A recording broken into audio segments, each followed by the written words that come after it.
119 পৃষ্ঠার 4 দাগের প্রশ্নগুলোর সমাধান নিয়ে আলোচনা করছি।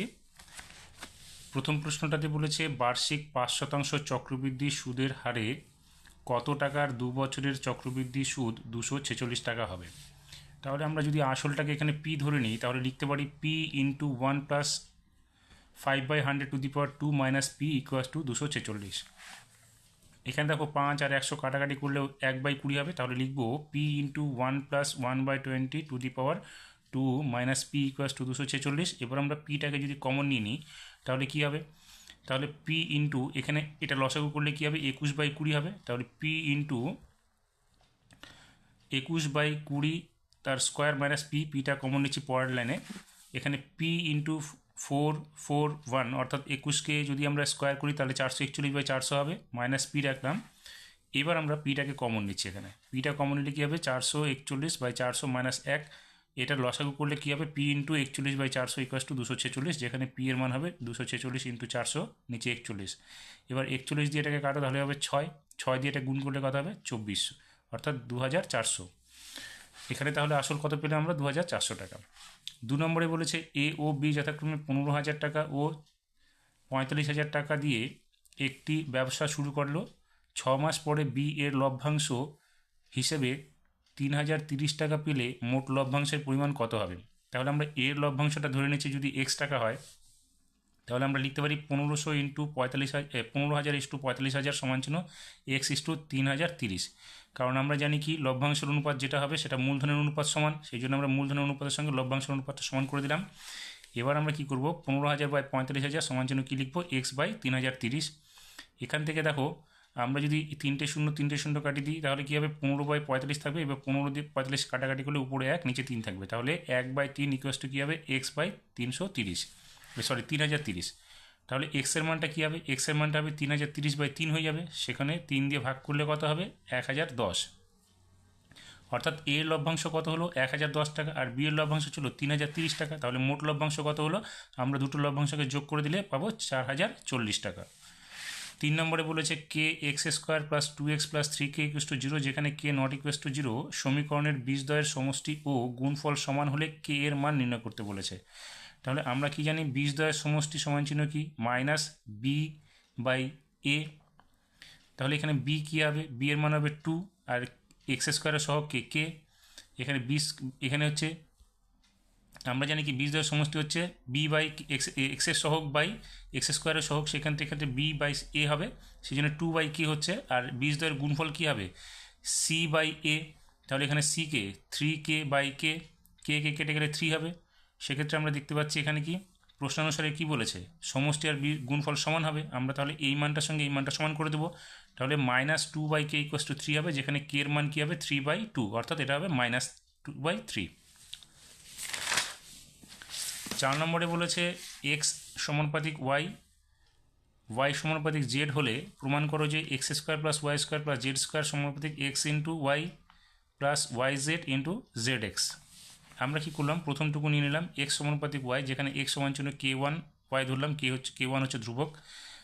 আর এখানে লিখলাম x সমানুপাতিক z থেকে y সমান চিহ্ন দিয়ে লিখলাম হচ্ছে k2z, যেখানে k2 একটা ধ্রুবক। তাহলে এখানে আমরা এবার কি করলাম x equals to k1 y এর জায়গায় এই y এর মানটা আমরা বসিয়ে দিলাম। তাহলে x এর মানটা কী পাবো k1 ইন্টু k2z, যেখানে k1 k2z হবে x এর মান। এবার আমরা কি করব আমাদের দেখাতে হবে যে x² plus y² plus z² by xy plus yz plus zx এর মানটা ধ্রুবক হবে, তবেই আমরা এটা প্রমাণ করতে পারবো। তাহলে আমরা এখানে লিখে নিলাম, লিখে এবার x এর মানটা আমরা এখানে বসিয়ে দিলাম, যেখানে x এর মান আগে বেরিয়েছে। এবার ওয়াইয়ের মানটা আমরা যা আছে এখানে বের করেছিলাম সেটা লিখলাম আর z² থেকে গেল। এবার নিচেও একইভাবে আমরা xy yz এবং zx এর মানটা বসাবো।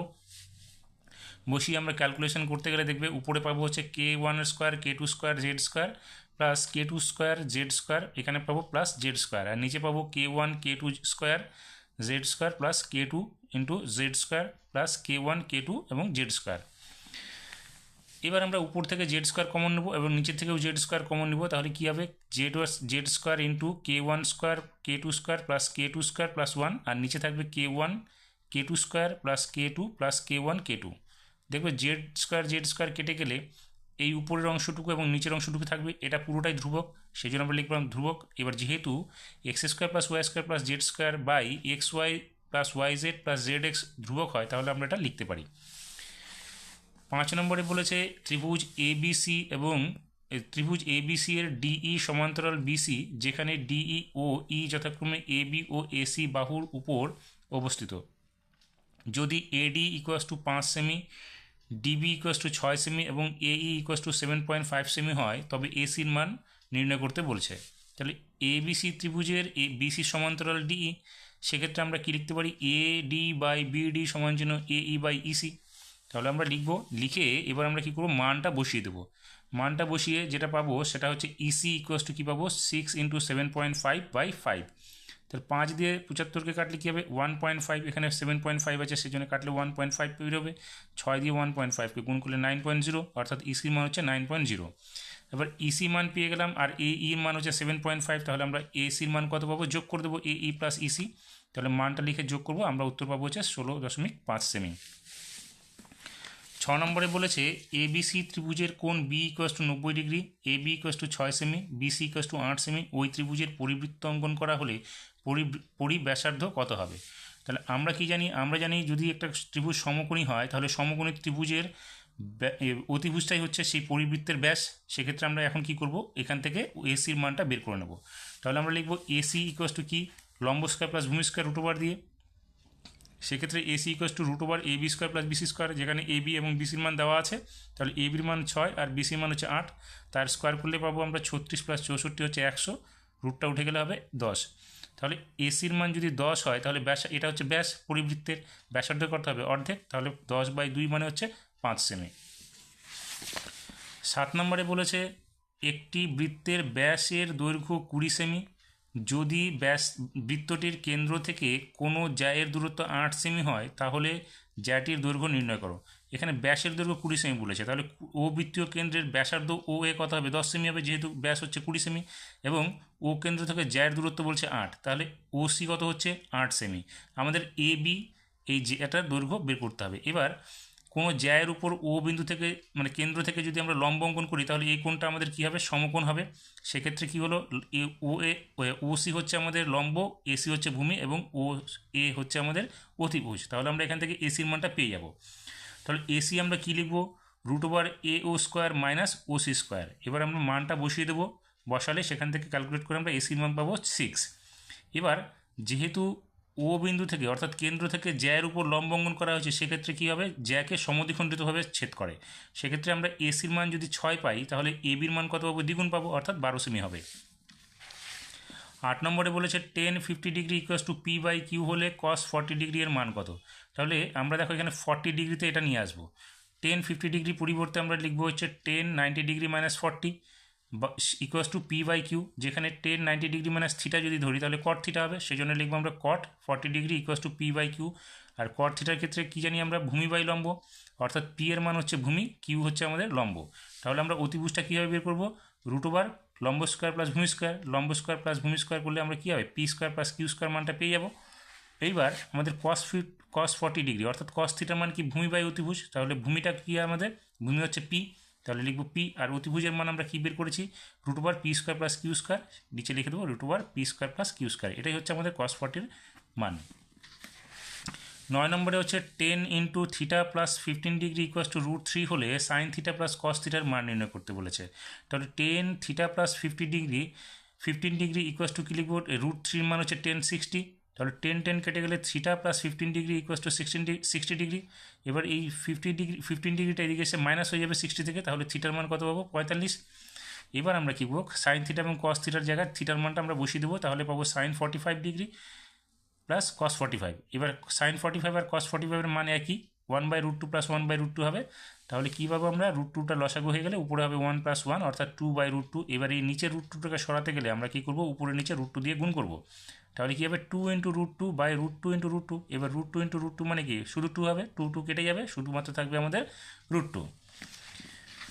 10 নম্বরে বলেছে একটি আয়তঘনের দৈর্ঘ্য, প্রস্থ ও উচ্চতার সমষ্টি 26 সেমি, সমগ্র তলের ক্ষেত্রফল 451 বর্গ সেমি হলে তার কর্ণের দৈর্ঘ্য কত।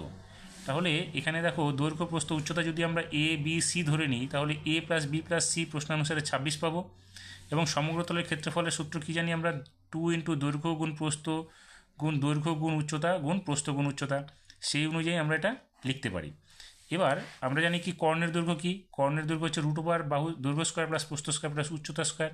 তাহলে এখানে কী হবে a square plus b square plus c square. এবার a square plus b square c স্কোয়ারের মানটা কি, এটা যদি আমরা আবার সূত্রে ফেলি তাহলে পাবো কি a plus b plus c whole square minus 2 into a b plus b a c plus BC.